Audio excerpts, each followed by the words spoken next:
cousins to put together a little poem or story or tidbit from our memories of Cape Week to honor the grandparents. So let me pull up my script, which I should have come prepared with. So one of my favorite things that the cousins used to do at Cape Week was play Mafia. And Mafia is my favorite game now, partly because of those many nights that the cousins and I used to sit in a circle and play together. So tonight I'm going to read to you an abbreviated Cape Week Mafia mystery, a Cape Week themed mystery in which you all have to guess who the Mafia is. It was the first official night of Cape Week. The cousins had all been tucked safely into their bunk beds, after a long day out on endurance. All the parents were scattered about various bedrooms, wiped out by all the travel. Meema and Poppop were fast asleep upstairs, Poppop having wanted to be in bed by 8:30 at the latest.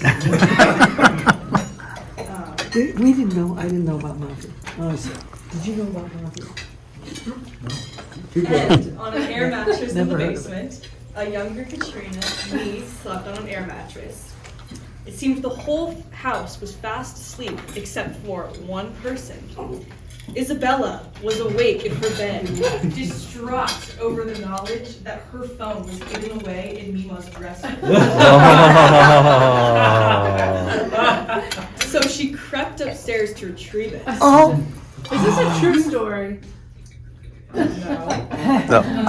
After sneaking up the stairs and quietly snatching her phone from the bureau, she headed to the upper deck for some privacy. As she was trying out some new Snapchat filters, though, she caught a glimpse of something in the camera. Her face went pale as she realized who it was. She turned towards the stairs to run down and warn the others, but it was too late. Someone pushed her over the edge of the upper deck. Oh my God! Oh no! The next morning, when the family realized what had been done, they were horrified. They knew that the Mafia had claimed its first victim of Cape. And on the upper deck, written in blood, was a cryptic message. It read, "For my place, it took 3 years to earn, while older cousins got their turn. They laughed and danced and ate, while I, the runt, watched from the gate. Now I've enacted revenge so sweet, I don't have to wait for my favorite treat." Now it's up to you guys to decide, based on the message, who murdered Isabella. I would guess. Meema, would you like to go? Oh, you're gonna guess? Wait, well, I was gonna guess Lizzie. Yeah. How could you do such a thing? It's our sister! After those donut holes, you'll just never live down your criminal persona. Yeah. Eliza was tempted by the Mafia because they promised her unlimited chocolate donuts in exchange for Isabella's assassination.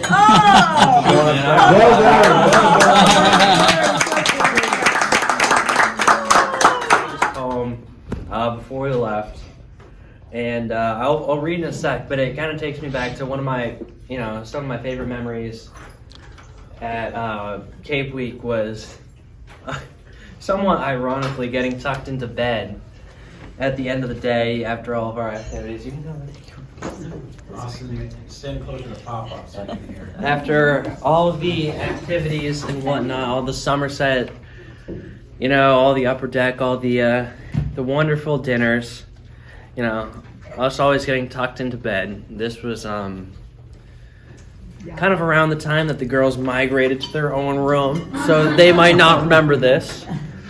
But I will always remember Meema coming in after we had all wished Pop-Up goodnight after dinner and stuff, and we'd come in, we all sing Johnny Appleseed.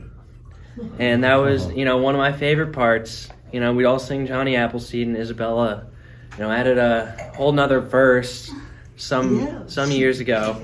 And I just love singing that, kind of, cue to end the day. It was all, dark outside. Some of my favorite memories, And I think, the one funny part is that Meema would always go around and kiss everybody goodnight. That is, except for Cav, who would refuse Meema's kisses every single night. I always found that. Creep. Creep, I was a little boy. I always found that quite funny. But I kind of, wrote a poem around the first verse of the song, and it goes like this. Johnny Appleseed, a poem that I hold near to my heart. I remember the bedtime song, "Oh, the Lord is good to me." I'd say the Lord has been great to me, Meema Poppop. And so I thank the Lord, something I love to do. This is outside of Cape Week, but Trinity Church with Meema and watching Pop-Up with the Copley Singers at St. Mary's or St. Paul's or whatever it's called. I just remember the really uncomfortable benches there. Those are horrible. For giving me the things I need, the sun, like Bassett's Somerset, wiffle ball, and Tommy Tree the Third, I think it's been now. And the rain, Rainy Day, Parcheesi, Clue, and Mafia. And the Appleseed, all of the amazing dinners that we've had cooked by Meema and Pop-Up, and whenever the parents were here, our annual lobster dinner and whatnot. And, I just find that it's something that I really hold near and dear to my heart, and the Lord is good to me. Thank you. Oh, bless you, honey.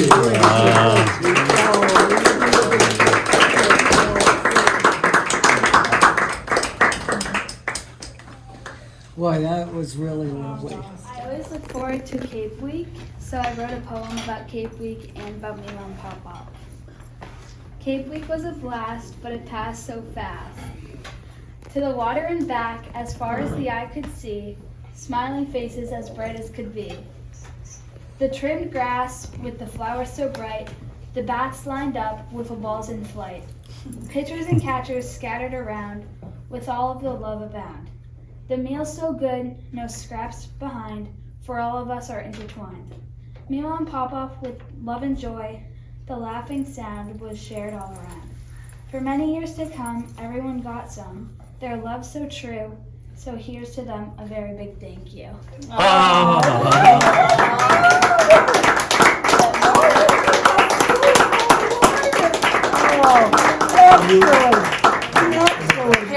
Excellent. Oh, thank you. Can I treasure this? Yeah. Oh, I know where this is going. has Put the both. lenses in my Yeah. Oh, that's, and is yours, do I have yours too? Yes, it's on there. Oh, yeah. You guys are so talented. Oh, that's wonderful. Mine's not really a poem or like a song like Austin, but mine's more of a statement. A statement, yeah. Manifesto. That's good. That's So, good. From Team Tim. it doesn't really have a name, so I'll just start. Thank you. Thank you for the late night car rides to Somerset Creamery. Thank you for the sunset boat rides on Endurance. Thank you for the delicious dinners shared with my favorite people. Thank you for the games of Parcheesi that Pop-Up would always win. Thank you for the unforgettable games of wiffle ball. Thank you for the tubing trips that would always end with Eliza crying. Thank you for the deadly field trips to Cape Cod and a potato chip factory, or the Boston Aquarium. Thank you for the incredible relationships that you allowed me to make with my family members. Thank you for the memories I've made at Cape Week. And most importantly, thank you for being the best grandparents ever. Oh, Jimmy!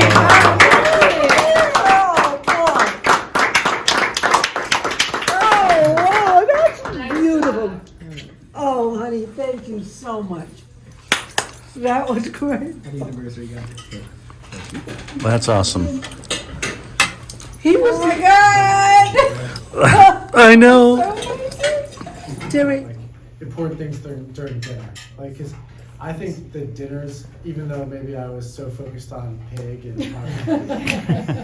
and I don't forget. I don't want to talk about it. But it was really important for us because a lot of the times, like, you would talk to us about important things in the world, what we wanted to be when we were older, and we would talk about ourselves, and you would really like kind of pay attention to us and tell us about like who we were as a person, and like when we talk about our strengths and weaknesses, and everybody was like, I was kind of just more like a numbers social person, whereas Isabella was more of an artistic and like also social, but like reading, and we kind of just identified our strengths, and it helped us like kind of narrow what we were good at, and it gave us like this real sense of confidence. And I think, I don't know so much about the younger ones, but I know just talking at dinner, I just gained a lot of confidence in like myself, and I still think back to those Cape weeks, and like when I'm like trying to decide what I want to major in college, I'm like, oh, what have I always been interested in? And I think about what you told us and what we talked about, and it's been a huge help. And just all those one-on-one conversations, and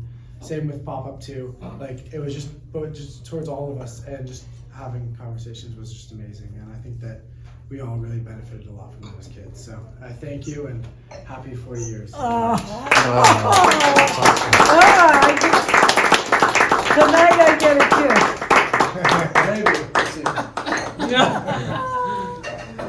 Yo, come on over here. Oh, yeah, you. On the cheek. I still get cheaped out. I still get cheaped out, boy. Don't stand behind me. Where I go then? No, that's good, because we could pop up and I can see you. Okay. So I just have some guiding points on my notes. But I would like to say that in some ways, Meema and Poppop are opposites, which can cause them to clash, as we've seen a couple little bickering incidents. But for my cousins and me, these differences between the two have provided us with a diverse set of skills and lessons that have shaped my development into, I'd like to say, a well-rounded adult, and I think my cousins would definitely agree. I mean, for example, Meema taught me table manners and dress code, while Pop-Up taught me how to appreciate every single sunset. Meema taught me how to live in the moment and stop and smell the roses, while Pop-Up taught me the importance of being prepared through the daily ritual inspection. Meema taught me the importance of disconnecting from technology, while Pop-Up taught me how to read buoys and understand boating etiquette. And those are just a few things of many. But ultimately, despite these differences in personality and skill set, Meema and Pop-Up unite in the most important way through a code of foundational values and ethics that they have so generously passed along to the cousins and me over the years. I'd like to emphasize one in particular tonight, which is tradition. The annual tradition of Cape Week has been a constant throughout years of great change for all of us. Amongst moves to new states for us, transfers to different schools, friends that have come and gone, boyfriends of varying quality, the successes we've celebrated, and the adversities that we've all faced. Each and every year I counted down the days until we all would reunite again at 5 Goal Lane. Cape Week was a judgment-free escape for all of us from the stress and monotony of the year, including the parents. I am beyond grateful to have watched my cousins grow up during these annual 2-week periods of bonding and fun. The privilege of having cousins and grandparents who've made me feel so seen and so supported and so welcomed, regardless of the year that I'd had, has been one of the greatest aspects of my growing up and one of the most defining. I have also seen through these years the strength and growth of a devoted marriage between Meema and Poppop. They accept each other's faults and differences and have built memories and bonds between my cousins and me and throughout our family that are truly priceless to all of us. To me, these things define love and commitment. So I'd like to say happy 40th anniversary to you guys. And I'd also like to say, in the spirit of tradition, that I can't wait for my cousins and me to continue the Cape Week tradition. Maybe it's not Cape Week, but the same type of spirit of coming together every single year and being a constant part of each other's lives throughout all of the crazy changes and growths and adversities that we face and everything. So I would really that's something that I've learned from you guys that I will definitely carry on to my adulthood, and I think we will all carry on into our adulthood with our kids and families. So thank you. Oh, bless you. That's awesome.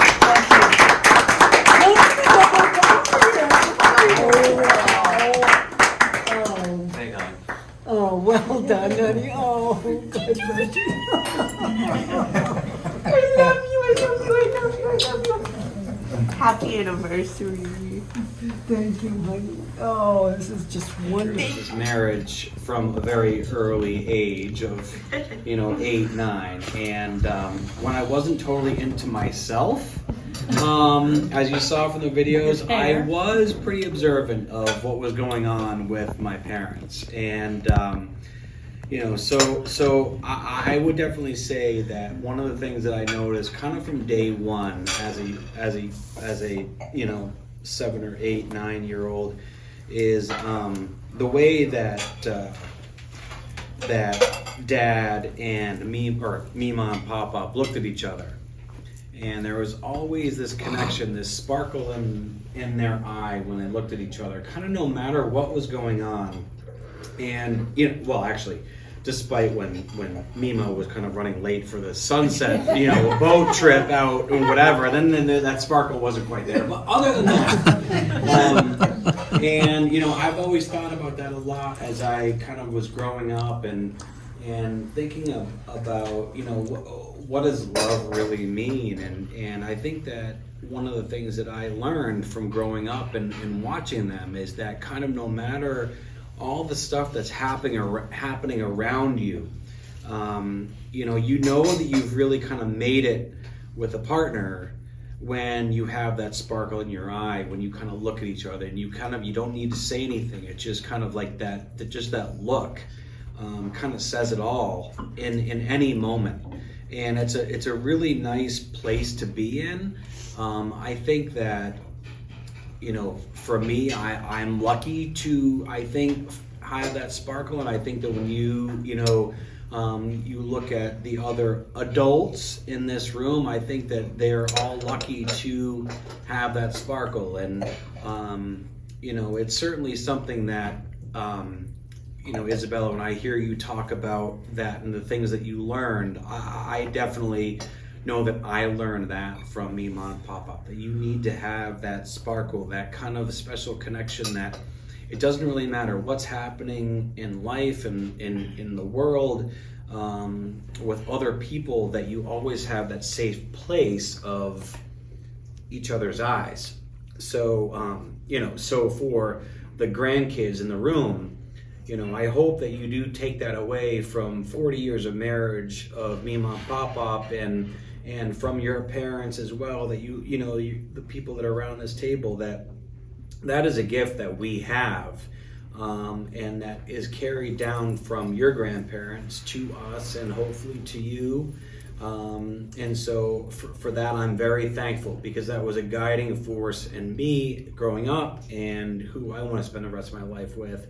And it was kind of a model. And when you know that you have that sparkle in each other's eyes, you know that you've really kind of made it in life, no matter what you are, where you go, what you want to be.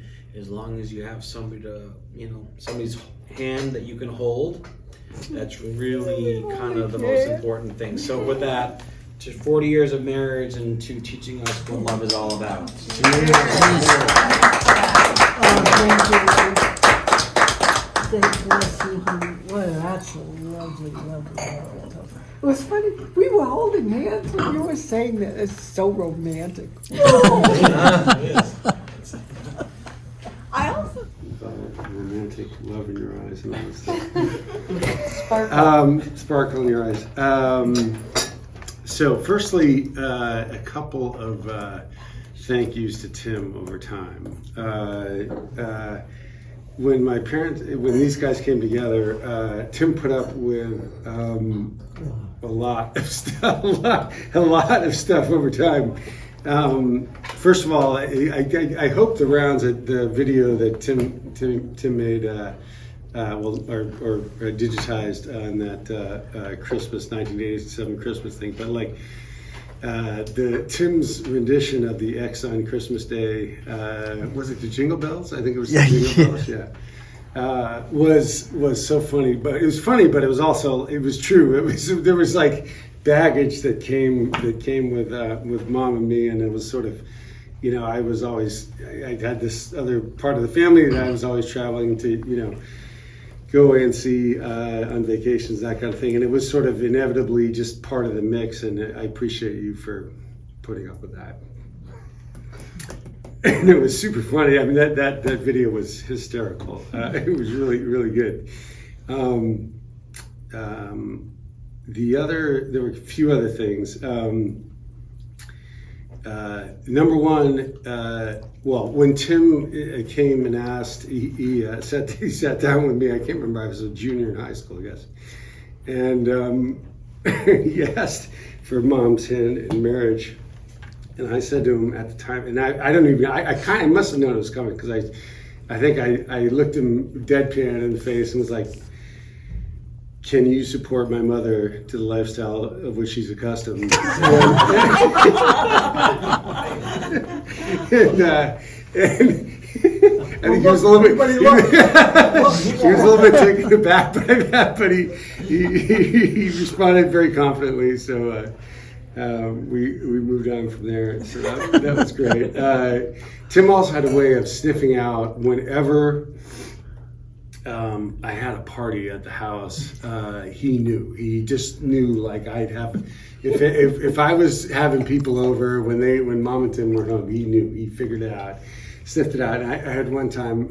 This was at Winchester Road, senior year of high school, and the two of them went out for dinner, and I had some friends over, and we were doing. It wasn't a big group, but it's like 4 or 5 people. We were just all kinds of stuff we shouldn't have been doing, and the phone rang at like 11 o'clock, and I'm like, who's calling?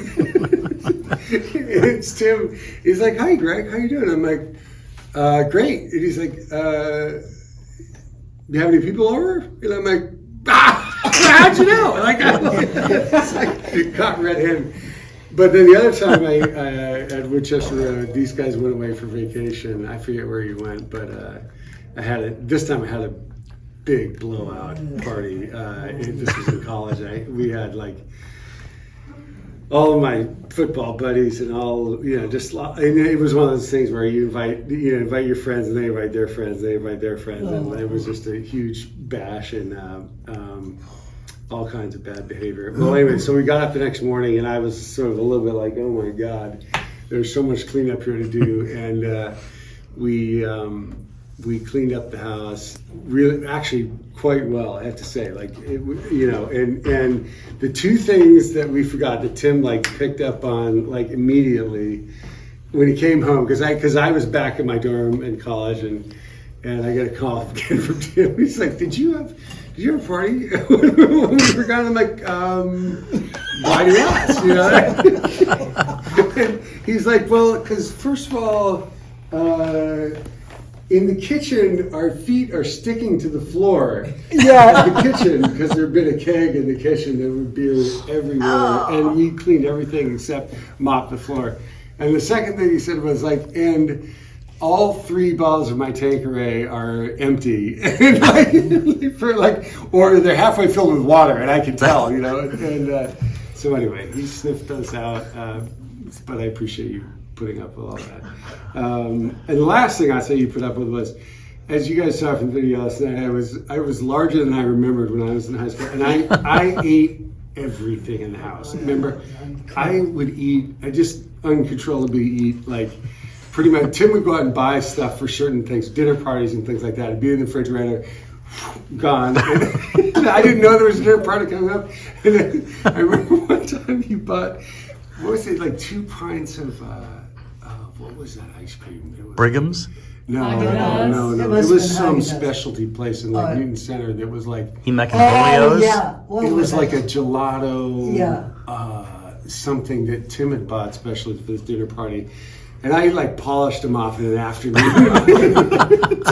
Tim like opens the freezer at like 4 o'clock in the afternoon, like ready, preparing dinner, and he's like got his dessert all lined up. And he's like, "Where the hell's the ice cream?" And I'm like, so anyway, there was lots of that. I had to make a special trip back over to that ice cream place, and but that was all that happened. You never got that mad at me about that. So that was helpful.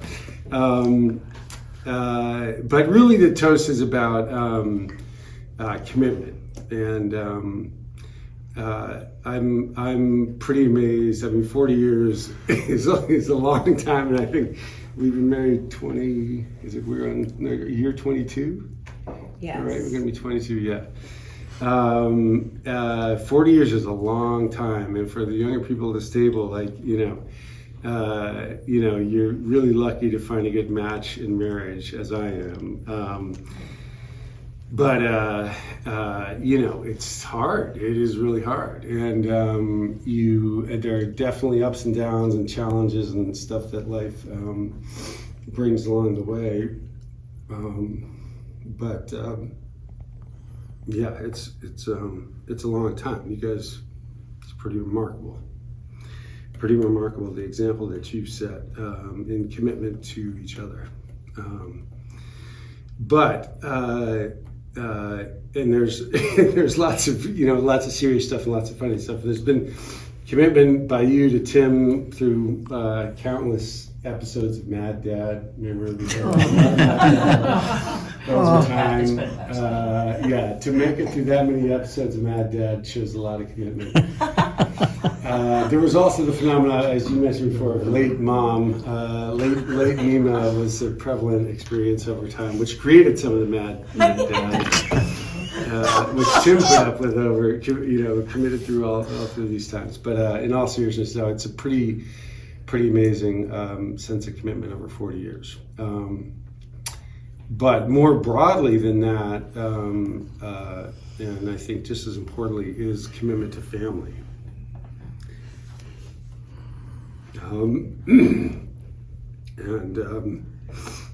Setting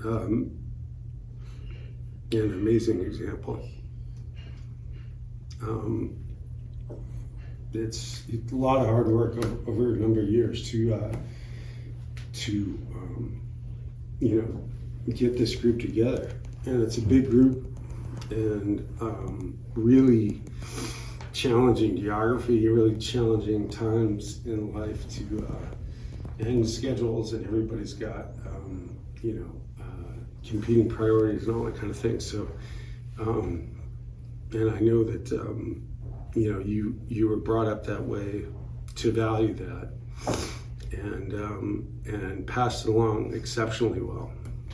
And so I hope that makes its way through the generations, but I really appreciate it. Kirsten. Oh, Thank you. Thank you, honey.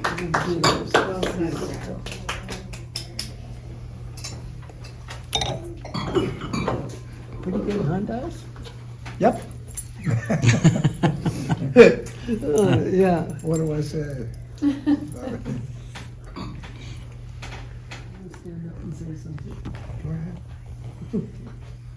Well, talk about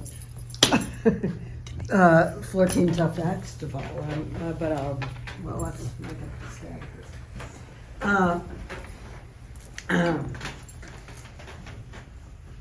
Well, first of all, thank you. In all seriousness, thank you.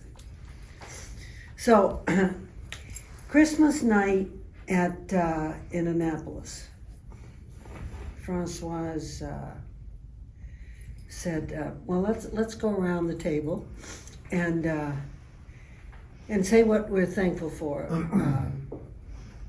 in 2021." And indeed, we did. And the time came around to me, and I had a hard time actually getting two words out, but I managed to do it. And in year of our Lord 2021, what I am thankful for is the 40 years. You know, when you marry somebody, when you think about marrying somebody, you don't just marry that person. Lesson, kids, you marry their mothers, in my case, his mother and his father. You marry his brother and his sister and their kids. And in my case, you marry his children. And starting with Meema and Poppop 1. Meema and Poppop the first. You've heard many times me say that my father was one of the finest men I've ever known in my life. And he was. Well, Henry Edwards Russell, my father-in-law, Poppop the first, was also one of the finest men I've ever known in my life. And I truly mean that. And for those of you who are Russells, you are fortunate to have his blood in your veins. He was a war hero and ran 3 corporations, but most of all, he was a man of stunning personal integrity. And my mother-in-law, I must be the only woman alive to have hit the all-time jackpot with 2 mothers-in-law, 2. The first being Isabella's namesake, I loved her almost like my own mother, and Meema, whose genes some people around this table clearly had.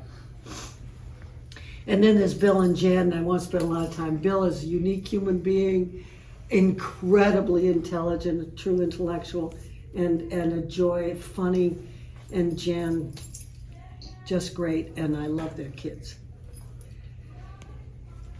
But the real jackpot for me were 2 people in this room, one sitting over there and one sitting here.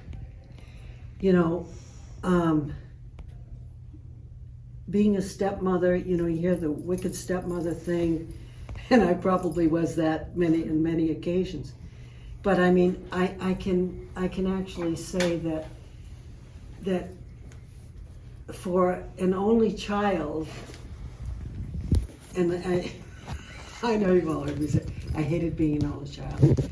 For those of you who don't remember, you know, I was an only child. My mother was an only child. My father became an only child when Amos died at 18.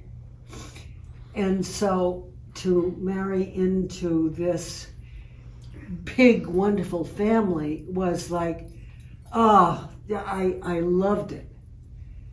And to have Tim and Ward a part of it,